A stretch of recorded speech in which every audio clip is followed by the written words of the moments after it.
Hey, everybody, welcome back to the podcast. Today, we are joined by Jonathan Foster to talk about his doctoral dissertation turned book, which we're going to dip our toes into today. It's called Theology of Consent, Mimetic Theory in an Open and Relational Universe. And so, Jonathan, welcome to the show. It's great to connect with you.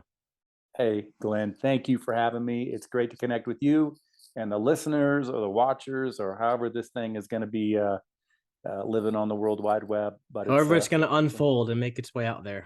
that's right. Whatever the case might be, it's cool to be with you. And I'm always thankful to talk about the work. Thank you. So, as you mentioned in our emails, we've been friends for a while on Facebook, but I guess doing a podcast recording together makes us really friends. So now we're like officially friends. Yeah, I really feel like this is helping define the relationship. We're taking the next step forward. Yeah, you want to get So together tonight? We'll grab dinner, watch a movie. There you go. absolutely, Order out let's some do it. Chinese food, whatever. I like it. Awesome. So today we're going to talk about, like we said, your doctoral dissertation that's being turned into a book, which is really cool because I've never actually had someone on the show before where our conversation revolved around their dissertation. And to be honest with you, after I wrote mine, I was thinking about this before. After I wrote my dissertation for like a good year, the word dissertation would make me break into a sweat. And so this is like the first attempt to revisit that word and kind of explore somebody else's work. But I'm looking forward to it. Before we get into that, though, could you maybe spend a little bit of time telling me and your listeners about yourself? Who are you? What do you do? Who is Dr. Jonathan Foster? That doesn't even sound right, Dr. Jonathan Foster. Right? Um, who am I? I'm been a partner of my girl for 32 years now. Mm. Had three kids. We're empty nesting now, which is a incredibly wild new adventure. Wow. And it just arrived way too early. Can't Mm. believe that. How old are your kids? So our youngest is 21, is in Mhm. school out here in Colorado, where I'm at today. And then our oldest boy is 26, Mm. and he runs a nonprofit that our family started after our oldest passed away, who would have been 28 right now, Mm. but she passed away New Year's Day 2015. Mm. So, and she was interested in being a medical missionary down in Haiti. So we started work down there. So over the last 7 years, it's just grown and it's really, really cool. Wow. And my boys kind of grew up in that, and my oldest in particular really just got interested in that. And so he's the executive director now of lovehaiti.org. Mm. So that's a big, huge part of who we are. Not only the event of losing our daughter, but just that whole Haitian piece that's come out of Yeah. that, and Wow. our family that's grown up in that. Mm. And let's see, um, I've been a church planting pastor most of my life, and I was a part of a denomination most of my life, and then that denomination voted me off the denominational island a couple 3 years ago. Mm. So that was a really interesting transition. It has been, and to just I've been a writer. So it's just been a lot. It's been a very full life, full of a lot of stuff that has invited me to ask a lot of questions. And so Yeah. that's kind of that's why I'm so curious about theology, and wound up doing the dissertation. Yeah. So now that you say you were voted off the denominational island, I have lots of other questions that I'm going to Hmm. try to push away because Yes, that could be a whole nother podcast, I think, that we could probably explore.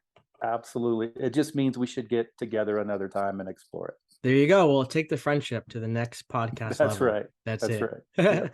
right. So, and you have other books out, right? This book coming out. That's It's not your right. only book. Yeah. Yeah. So I was always kind of interested. I've always done creative kind of stuff. My Mhm. background's in music, and I'm always drawing and sketching and doing things. Mhm. And then 7, 8 years ago, I really got into writing, and it became really helpful for me, and I think healthy for me. Mhm. And then hitting publish and actually going through the whole process and finding publishers, although sometimes they were self-published, but it's basically the same process. All of that really kind of forced me to be very, as well, yeah, rigorous, I think would be the right word Mhm. with it, and to treat it like respectfully. And so I've tried to be a writer now for 7 or 8 years, Mm. and I've sold a few books.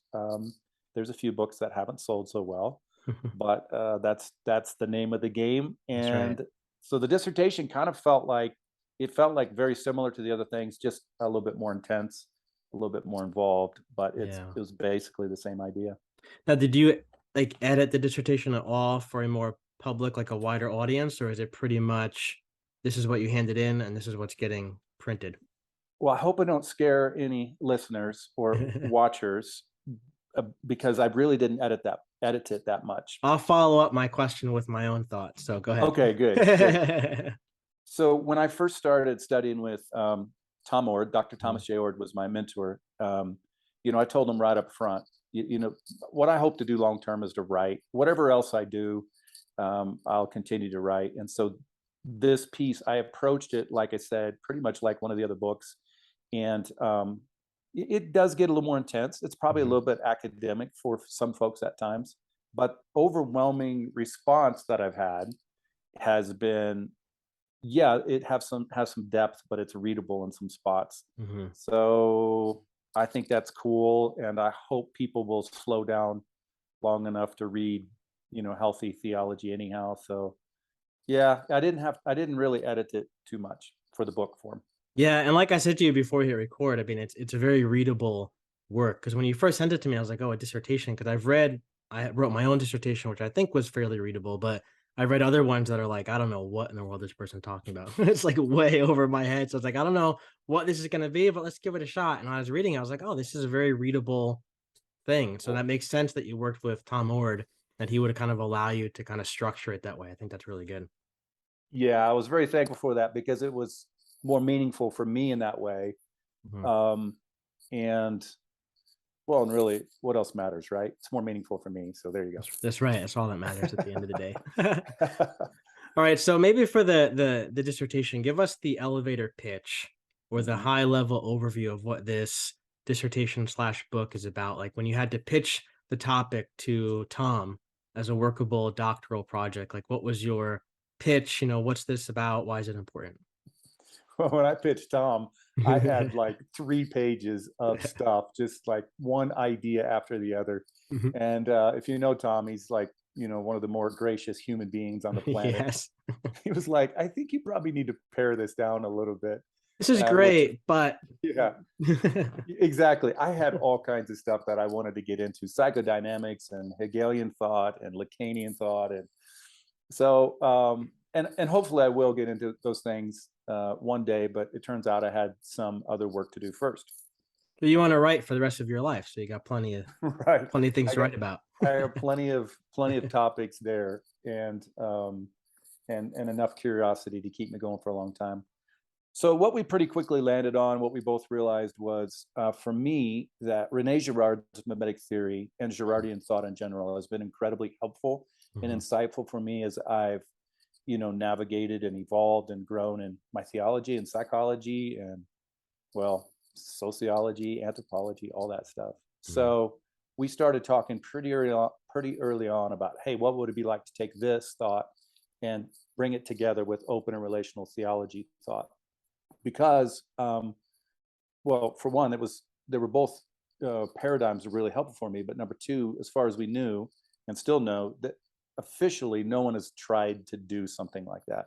Now since then, a friend of mine, Andre Rabe from South Africa, who's a Girardian, is doing a very similar thing with Tom, and so his stuff will be coming out next year. Though interestingly enough, he writes, his project is completely different than mine, mhm. which is so fascinating because we're both basically kind of starting from the same idea.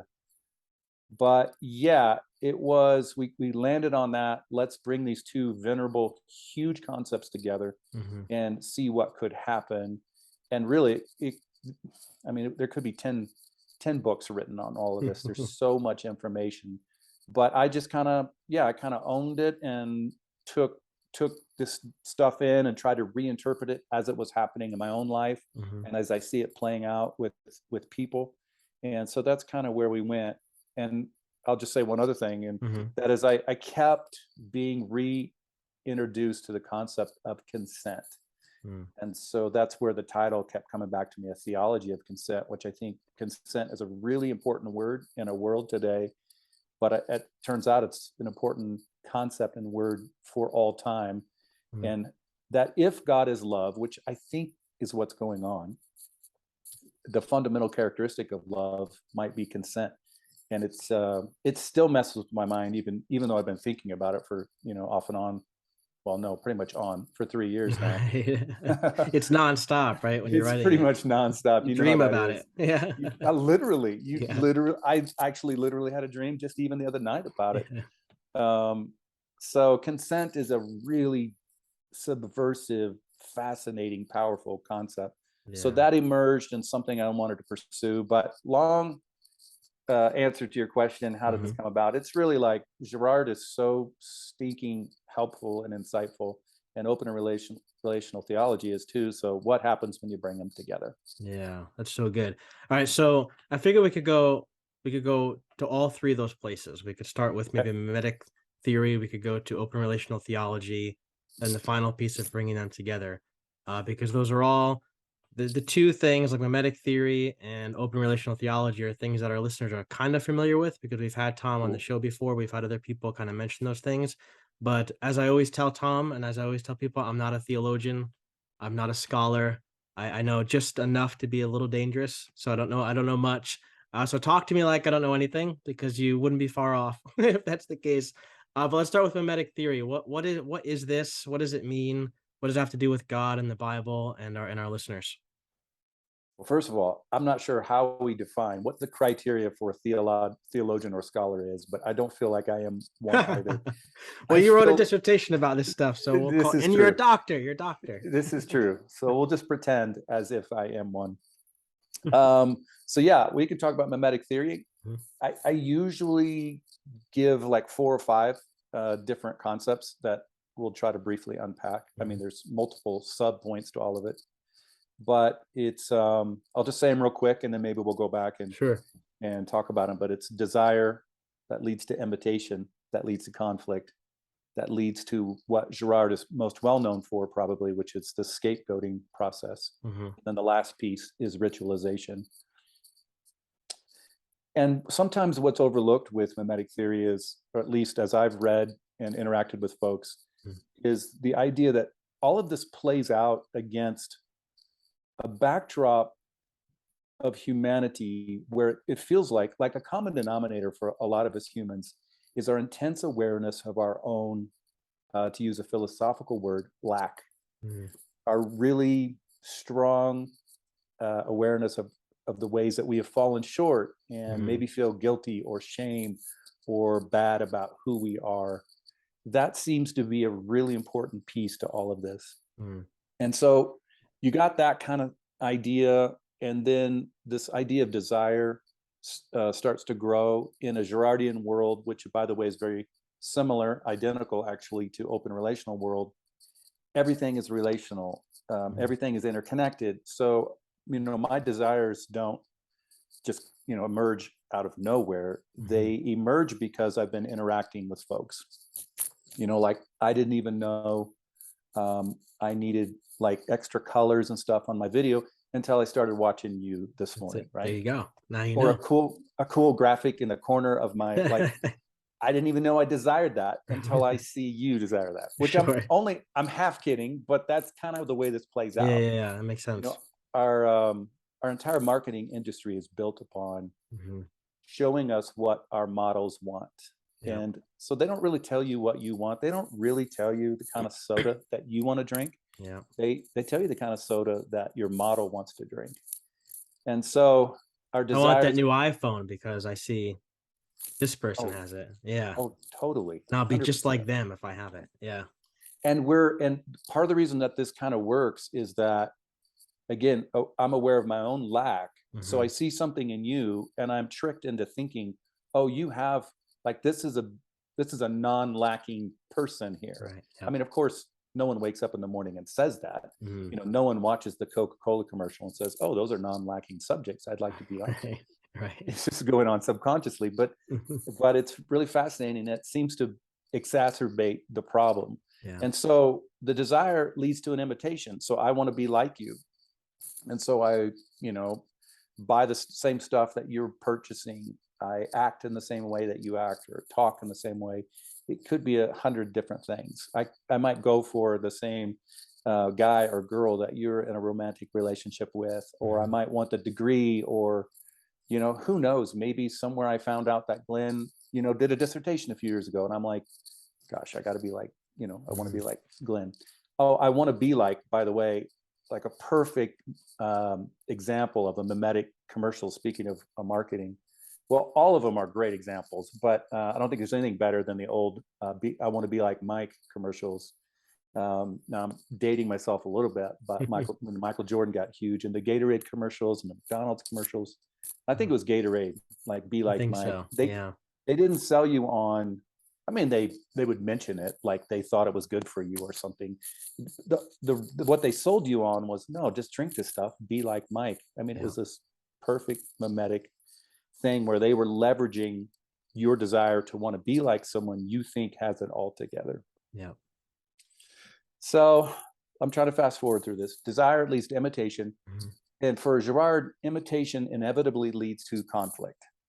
And this is for a lot of different reasons we could get into, but the conflict begins to grow and to build because, well, I'll just mention maybe one reason. It feels like, it seems like we're scarcity mindset people. Mm. We're not necessarily abundance people. And by the way, this is as true or even more true in the religious world in terms of my own experience, I should say. And probably it could be backed up with some data and research as well. But certainly anecdotally, my own observation is in church world, religious world, we're very much motivated by scarcity. Mhm. And so conflict grows. We want what the other person wants. They want what we want. We give all this attention to a particular object. You know, it's just it. And we always bring our community in with us. It's never just one-on-one because it's a relational cosmos. Um, Girard's word that he coined with another psychologist was interdividuality. I Mhm. like that word. It's not an individual; it's an interdividual. You know, we're created in context with others. So the conflict grows, and the whole thing moves to the edge of the precipice. You know, the edge of chaos. And so there at the edge, what Girard uncovered was this ingenious way that humanity has developed to deal with all of their internal antagonism and their scarcity, frustration, and their violence, even, because really, ultimately, I think we're talking about violence. Mhm. So they're at the edge of the precipice. We're both pointing our fingers at each other. Our communities are behind us, in the middle of it, pointing their fingers. Everything's getting chaotic. And at the last moment, instead of descending over into chaos, which, by the way, sometimes we do, but more often than not, we decide, like at a subconscious level, to turn and point our fingers at someone else. Mhm. And then we offload. I think that's a really helpful word. We offload all of our psycho-spiritual drama onto the backs of other people. Mhm. And you and I both say, oh, you know, we're not really the problem. It's those other people that are the problem. Yeah. And scapegoating is always built on at least two lies. The first lie is that you and I are innocent. Mhm. And the second lie is that that other person is guilty. Yeah. And so then we scapegoat them. We Yeah. blame them. We project all of our crap onto them, and Mhm. we throw them into the volcano.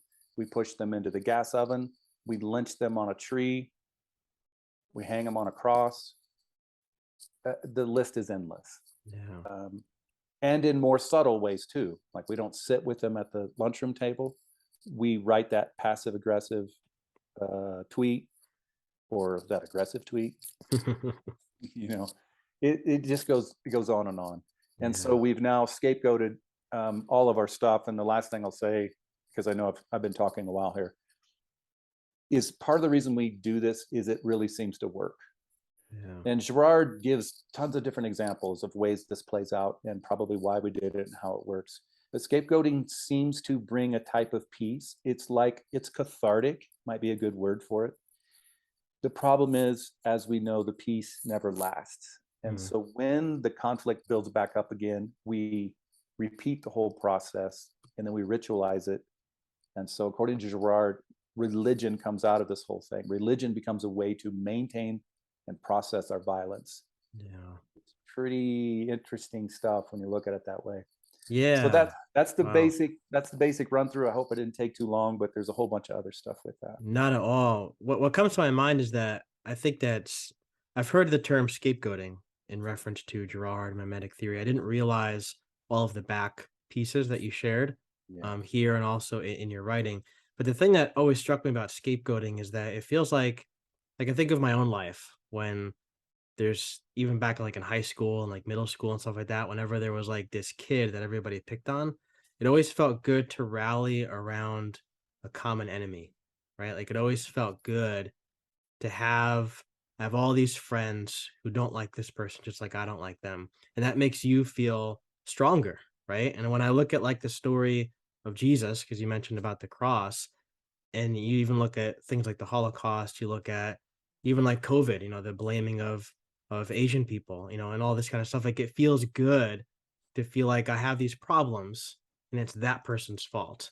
And if I can get more people to agree with me that it's that person's fault, all of a sudden I feel stronger. I feel less alone. And it's like an intoxicating, fueling feeling that just ends in disaster every single time. Yeah, it's true. Once you begin to see this, you can't unsee it, and you see it Yeah. playing out everywhere in our politics, in geopolitical relationships, like you just mentioned for sure. In COVID, that was Hmm. happening, not only with Asian people, but then of course it quickly turns into now we're scapegoating the other political party for ways that they're not responding or Yeah. are over responding. Yeah. We begin to scapegoat, healthcare workers, healthcare system, Dr. Fauci. I mean, the list just goes on and on. And there's a whole bunch of reasons, but I think you identified one of them. Yes, it does feel like there's strength in numbers. We want to be a part of the crowd, Yeah. and that fuels this thing. Yeah. Yeah. All right. So the next piece, let's move over to open relational theology and spend some time there. Like I said, Tom is like the resident theologian on the show. He's come on before and I Good. ask him all questions. He came on during COVID and I was asking him all questions about, the God can't type stuff and why is all this Right. happening and blah, blah, blah. Right. So people are familiar with his work, but I would like to hear about open relational theology from your perspective.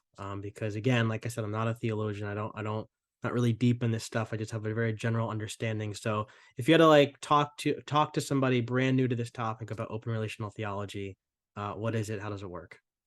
Sure. Well, yeah, and Tom was a great person to have on. So if this is confusing, just your listeners can go He's on back my and listen. speed dial. He's on my speed dial. Exactly. He Right. he should be, and he's a really brilliant person. He's really good at. I mean, he's very good at taking complex ideas and breaking them down. I Yeah. feel like I'm the opposite. I'm really good at taking simple ideas and making them very complex. But I'll give you Sometimes some. on that note, sometimes I'll ask him a question and I'll be expecting this long answer because I feel like it's a very complicated question.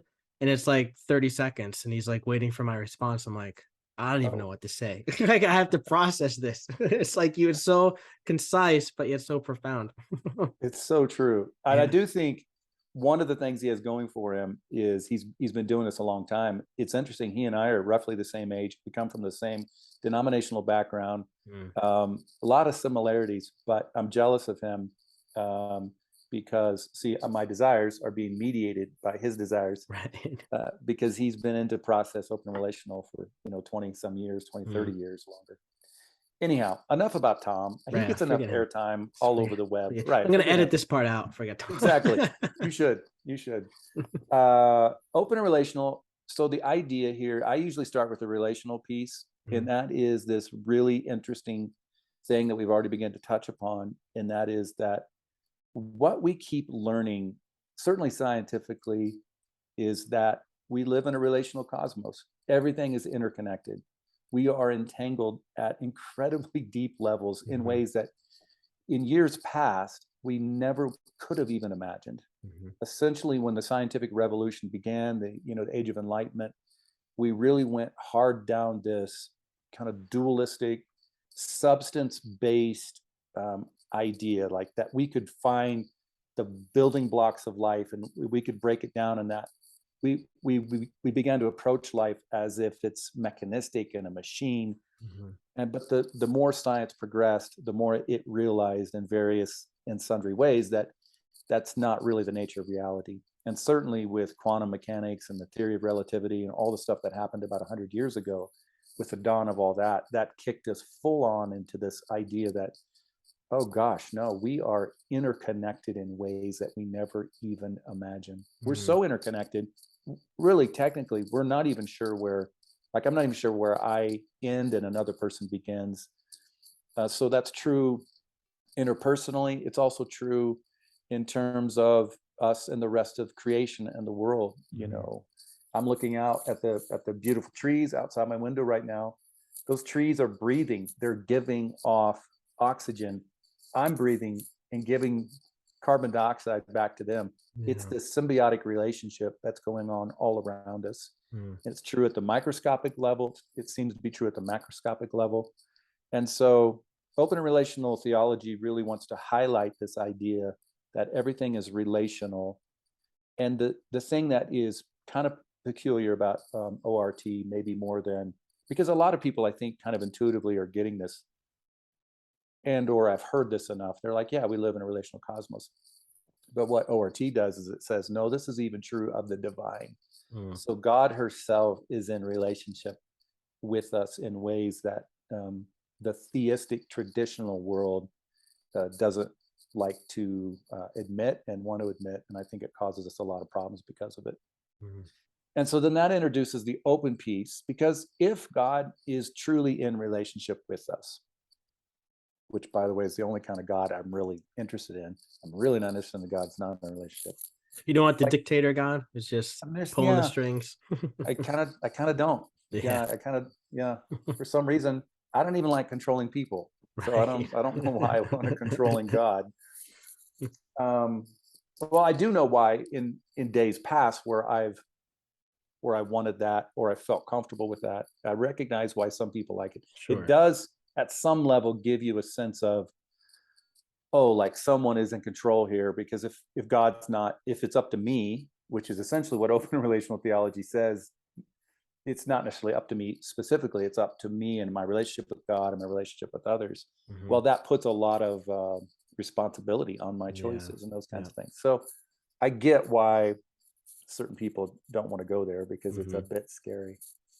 But anyhow, the idea is, whenever you're in true relationship with someone, there's a bit of risk and vulnerability involved. If I know exactly how the relationship is going to play out, there is no risk.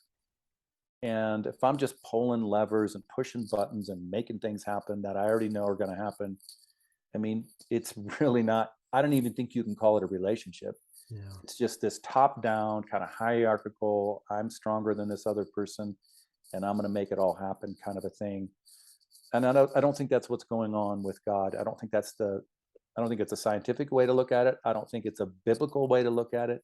I don't think it's a intelligent philosophical way to look at it. I think God is in relationship with us, and one of the implications is then, if that's true, then the future is not yet been determined. Yeah. I think the divine has some decent ideas about how certain things are going to turn out, and Mhm. probably sees the patterns better than we do. Right. Here we go But again. That's what God exactly, said, right? exactly right. Seen this before. Yep. I think God's been aware of mimetic kind of, dysfunction that humanity's been involved in for a lot longer, long before Rene Girard showed up. So I think God's aware of some of these things, but I don't think it's specifically, yeah, the future is just in and of itself, it's just this thing that you can't know because it's the future. And I Yeah. think all of that is true because of this intense relational way we are created. Yeah. So rambled a bit there, but the idea is that's in a nutshell what open and relational theology is. It's highlighting the relationship piece of it and then realizing the implications play out in such a way that the future has not yet been determined. Yeah. I came into all of this. I've talked about this on the podcast before, but when I was in the first year of my doctoral program, which was in an evangelical seminary, and I was beginning to rethink some things. Like I had some stuff in there like about hell. I was like, that doesn't really make any sense to me. And I was thinking about like the atonement. Like I'm not really too sure about that. But the big thing that kind of erupted for me was my wife and I we had a miscarriage.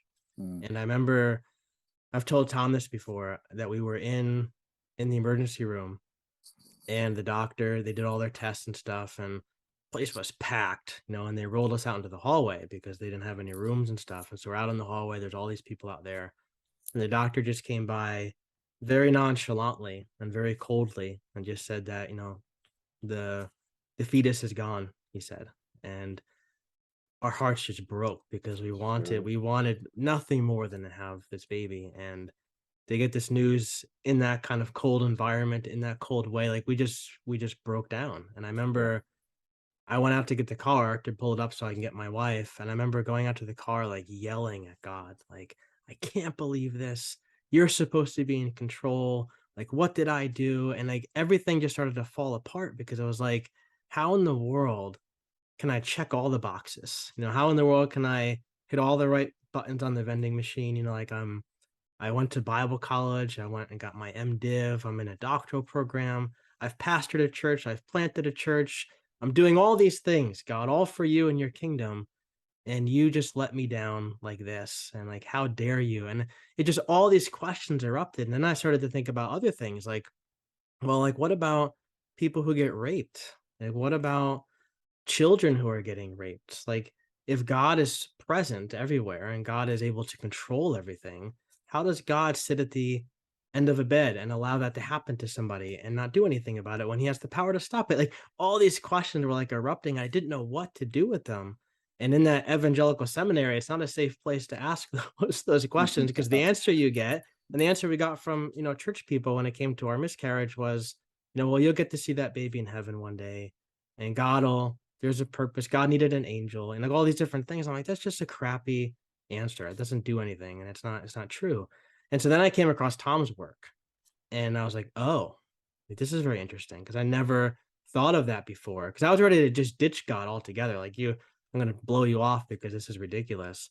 But then I was like, oh, this could bring some healing. This could be like a balm for my soul. And then I started to really think about like that night in the hospital. And instead of seeing God is the divine being who was there pulling the strings, making this happen or allowing it to happen or whatever. It was life happens, but God is there with me in relationship with me, holding me and my wife, walking us through it, walking with us as we go through this grievous loss. And I'm sure as you talked earlier about the loss of your own daughter, I'm sure a lot of those feelings came up for you in the midst of all of that as well, I would imagine.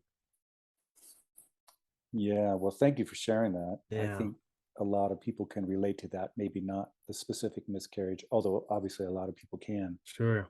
But you're right. We're all dealing with these absurd, ridiculous things that happen to us in really deeply, intensely personal ways. And that is correct for us. I was kind of already processing things a bit different anyhow. Mhm. But that thing, for us, she was 20 and she was in a car wreck. So, I mean, literally in a heartbeat, she was gone. Yeah. And Mm. it just fueled, it was just like this high octane fuel to all of my thinking and curiosity and questions anyhow. Yeah. And absolutely open and relational theology, both mimetic theory in a kind of a roundabout circuitous way, but certainly open and relational theology Yeah. also gave me, I started to say better. I don't want to sound like disrespectful to people who might be listening who Mhm. don't buy into this stuff, Sure, sure. because a lot of folks, I essentially think human beings we're just meaning making creatures. We're just trying to basically make meaning out of the stuff that's happened in life. And so um, for some folks, they've done a lot of work and they kind of have something that works for them. And I don't love to poke that thing, even though I don't agree with a lot of the way that the religious structure has invited us to, or conformed us, or formed us to think. So I say all this respectfully. For me, it was a better way. It was a Yeah. healthier way, might be a Yeah. better word. Yeah. And health to me really comes down to this one idea, and that is consent. That is vulnerability and risk, and the idea that God doesn't control, that life doesn't control any more than I control my kids or my partner. God doesn't control us. Yeah. And because of that, there's this wild randomness and aleatory spirit that, kind of weaves its way through the world. But as you just said really well, that doesn't mean God's not in the middle of all that. Doesn't That's mean right. that God's not with it. It's just a different kind of power. I actually think it's a more sustainable idea. I think it's actually a stronger kind of a power, Yeah. but it's definitely different than evangelical world. So Yeah. yeah, definitely the idea of evil and theodicy, all of that, I think, has fueled the flame of me moving into open and relational thinking. Yeah, for sure. And I want to echo what you said too about, it's not about shaming what somebody else believes. Like, it's not like this is an elite way of understanding God and everybody else is wrong. That's why I love this podcast. It's called the What If Project, because we ask the question, like, what if there are ways of thinking about God that are different than what our traditions have handed us? And for me, the tradition was God is the puppet master pulling the strings, and there's a Right. blueprint for your life and for the next bazillion years, and this is what it is, and that's it. And God is there, but the plan's already that made. And for me, like, it Right. just, like I said, like, that just fell apart for me at some point. But now I'm realizing, oh, there's other ways to think, and other people might not be at that other place yet. And that's fine. I mean, they might never be there, but whatever helps you, be a better human over the course of your life is what it's about. Yeah, and I love what you're doing because you're giving permission for people to process this differently. And probably, I know this was the case for me, and sounds like it might have been for you too.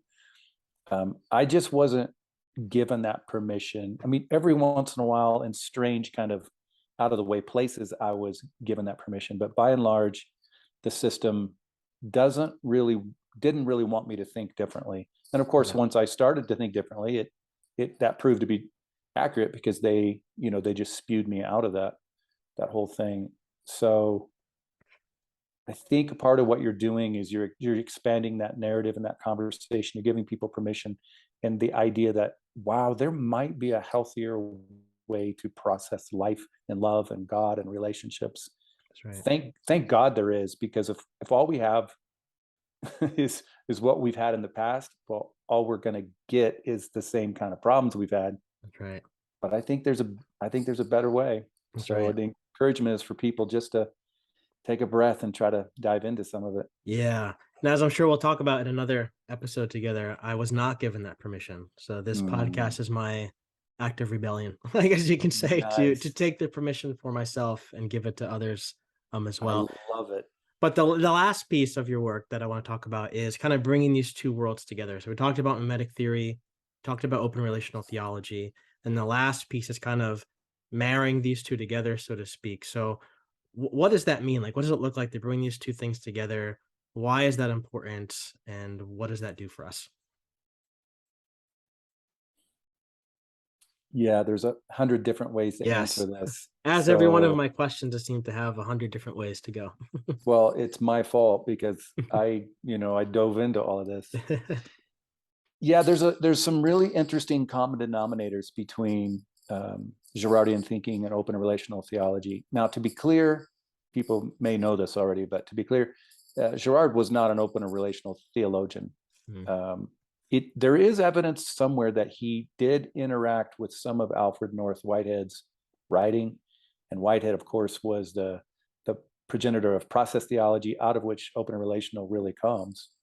And I would have loved to have, had the opportunity to be in a room with Girard and Whitehead and let them talk about some of the stuff. mm, But yeah, Girard they're two different things. Like, Girard is anthropological. Open and relational has some anthropology, but it's a lot bigger, and it's like these huge metaphysical questions and scientific and all this kind of stuff. Not mm, that Girard isn't scientific, but it's just more anthropological. So what I intuited up front, and one of the things one of the reasons I probably got into this was I intuited that both, and I think this is true. This has borne out to be true, that both ideas are deeply suspicious of presenting the concept of a God who needs sacrifice in order to like us or forgive us or love us or save us. I mean, just whatever word you want to use. whatever word you want to use. There's a bunch of them that are synonymous. They basically mean the same thing. What they basically mean, loosely speaking, is this outside God who stands outside of space and time coming in and filling our lack. Like, we're aware of our own lack. We need to get something to fill us. And both, they use different language, of course, but both are deeply suspicious of sacrifice being the thing that gets God to like us. I'll say it that way. Yeah. And so when you follow Girardian logic out, you can't help but it just debunks penal substitutionary atonement, which was the entirety of my world up until 6, 7, 8 years ago, in ways that I didn't even realize. Probably some ways I did, and other ways I didn't. And then open relational is the same thing. Open relational doesn't talk as much about atonement theories per se, although more and more people are writing. I know there are people even in the program that I was in with Tom that are writing about that kind of stuff. But it's also, again, suspicious of sacrifice.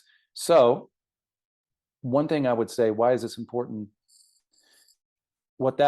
Two things. Number one, that helps me. It returns me back to this idea of a God who consents to be in a relationship with us, of this consensual energy of love, who doesn't need anything from me, in the same way that I don't need anything from my kids. Let's see, what's the best way to say this? I actually do need some stuff. I actually would like some stuff, and I need to be in a relationship with them.